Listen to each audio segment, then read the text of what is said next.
টিউ political science third semester general last minute suggestion 2024।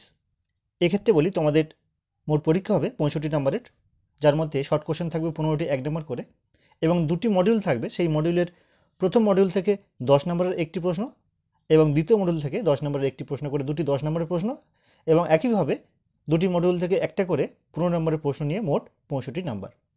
তো আমি তোমাদের এই 15 নম্বরের যে প্রশ্নগুলি এবছরের জন্য অত্যন্ত গুরুত্বপূর্ণ, মডিউল দুটো থেকেই মানে মডিউল 1 এবং মডিউল 2 দুটো মডিউল থেকে গুরুত্বপূর্ণ প্রশ্নগুলি রাখলাম, তোমরা দেখে নাও।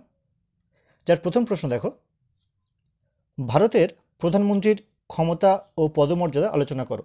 এই প্রশ্নটি কিন্তু অত্যন্ত গুরুত্বপূর্ণ তোমাদের এবছরের জন্য। দ্বিতীয় প্রশ্ন দেখো, ভারতের কমিটি ব্যবস্থার উপর একটি প্রবন্ধ লেখো। এই প্রশ্নটিও অত্যন্ত গুরুত্বপূর্ণ। 15 নম্বরের তৃতীয় প্রশ্ন দেখো, ভারতের কেন্দ্র ও রাজ্যের মধ্যে শাসনতান্ত্রিক ক্ষমতা বন্টনের উপর একটি সংক্ষিপ্ত প্রবন্ধ লেখো। 4 নম্বর প্রশ্ন দেখো, জোট রাজনীতি বলতে কী বোঝো? ভারতের জোট রাজনীতির বিকাশ ও ভবিষ্যৎ সম্পর্কে আলোচনা করো।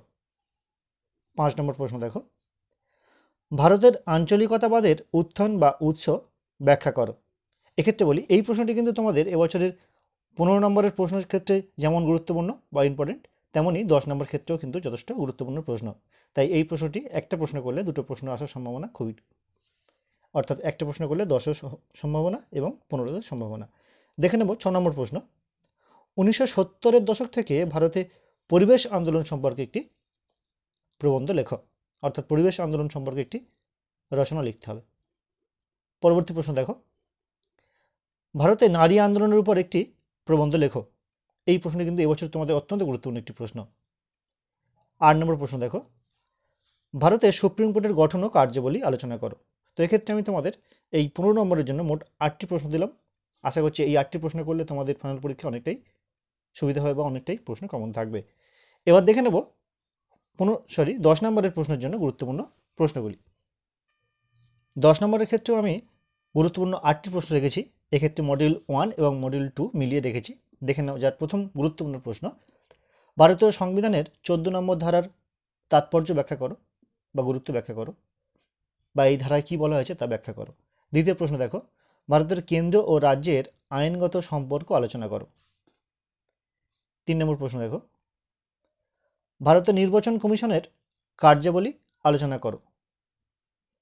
4 নম্বর প্রশ্ন, ভারতের স্থানীয় শাসন ব্যবস্থায় গ্রাম পঞ্চায়েতের ভূমিকা আলোচনা করো বা ব্যাখ্যা করো। এই উপরে যে 4টি প্রশ্ন দিলাম, এই 4টি প্রশ্ন কিন্তু এবছর তোমাদের অত্যন্ত গুরুত্বপূর্ণ প্রশ্ন। উপরের 4টি প্রশ্ন, তাছাড়াও আরও 4টি প্রশ্ন দেখে নাও তোমরা।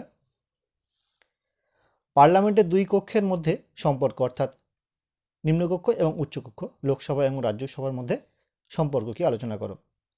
6 নম্বর প্রশ্ন দেখো, ভারতীয় সংবিধান সংশোধন পদ্ধতি ব্যাখ্যা করো।